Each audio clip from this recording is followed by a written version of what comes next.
If you watch my channel, you might notice that this time of year I focus a lot of my attention on the breeding salamanders and frog activity at the vernal pools because I love them and it's really exciting. A lot of other people will focus a lot of their attention on the migrating birds and their beautiful songs and courting behavior because they're beautiful, right? As I speak, there's a family of deer behind this camera with a fawn, another textbook image of spring. You've got lots of baby rabbits. The fox kits are venturing farther from their lairs and exploring and getting a proper introduction to their environment, right? Unfortunately, there are still things that fail to get the attention they deserve. In today's video, I want to touch base on just one of those things because it's pretty awesome. Check this out. As we know, there's a few things that spring is famous for. I mean, April showers bring May flowers, right? And the other one is even more obvious. The overall temperatures are warmer. The heat of the soils increase week by week. So needless to say, the botanical world loves that warm temperature and the abundance of all the water. That's what gets the seeds to germinate and allow these trees and plants to grow big and strong, right? But there's another factor, a big one, that people often fail to mention. And that has to do with the color of sunlight reaching the ground. You see, without getting very technical here, there's two different types of plants. There are the plants that thrive in springtime, pretty much being all those shorter plants in the understory.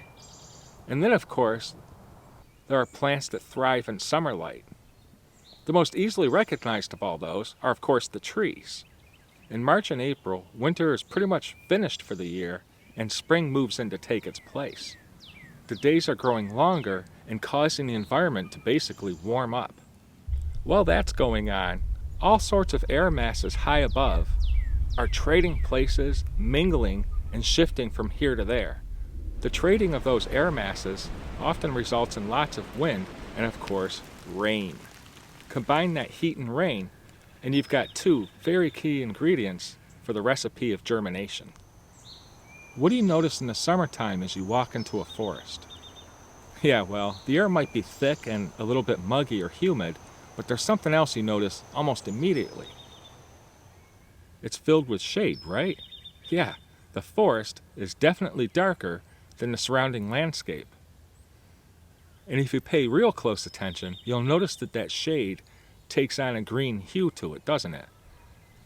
We've all seen and appreciated the beauty of a rainbow, and we know that the water droplets in the air act as prisms, separating the sun's spectrum into its individual colors, right? Leaves soak up the red and blue wavelengths of sunlight, and the only wavelength that really passes through them, of course, is green. That's why leaves look green, and the shade in the forest environment is on the green side. For the trees, the other plants are really no competition for them. The tree roots reach further into the soil, allowing them to soak up water that's inaccessible for the understory plants with shallower roots. And of course, those giant canopies can take all the sunlight they want, whereas the little guys below can't really do anything about it. Needless to say, the trees are pretty much the kings of the playing field. There's something that the springtime plants do to protect themselves from competing with the trees and therefore being starved of the precious sunlight, which again is the crucial ingredient plants use to manufacture food. The way they do this is ingenious. In the spring, there are no leaves in the tree canopy. The sun's full spectrum reaches the ground. The most important part of the spectrum is the color red. That's what triggers these seeds to germinate.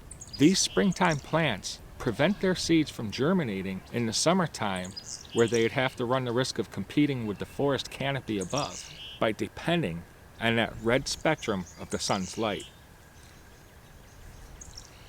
And if you remember, I said that the leaves soak up the red and blue wavelengths of the sunlight, pretty much only allowing green light to reach the forest floor.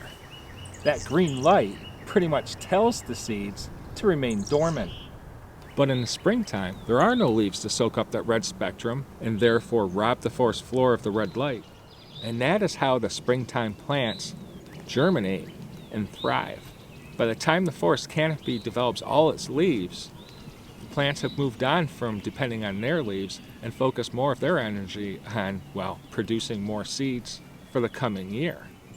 And that is why the understory plants have that dependency on the red spectrum in order to germinate their seeds, allowing the plants to capitalize on the ideal growing period before the canopy above takes over and blocks out that crucial sunlight.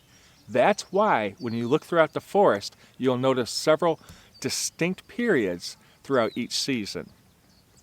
Awesome, isn't it?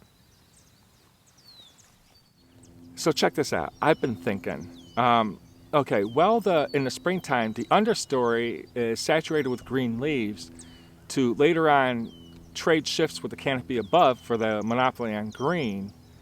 How come certain species in the springtime produce a lot of red leaves? I know in the fall that has to do with temperature and anthocyanins and whatnot. But how come in the spring certain plants have a lot of red leaves? Maybe, I'm thinking, okay, so those green leaves soak up the red and blue spectrums, right? And the green light passes through to the ground and it's not exactly being taken advantage of. What if those red leaves soak up the green wavelength and use that to produce or manufacture its sugars and foods for the plant, and therefore capitalizing on an abundant commodity? It's just a theory of mine, but it gets me thinking and wondering, what if that's what's going on? Kind of fun. Actually, I might be wrong on that. I already know that iron and nitrogen levels and even light can affect the redness of leaves, but it was just a theory after all. Never hurts to ponder the natural world. All of this basically means that the understory plants have a different growing season because, well, it's crucial to their survival, right? I mean, there's no other way about it. You know, thinking about this, there are a lot of other things about leaves and plants and even flowers and everything else around that I just never get around to in any of my videos. I'm usually a bit better in person for that kind of stuff. Not sure why. In the meantime, I hope you guys learned something cool and found yourself inspired to keep going out there and exploring and staying curious. Thanks a lot for watching. Once again, I'm Chris Ignato, signing out.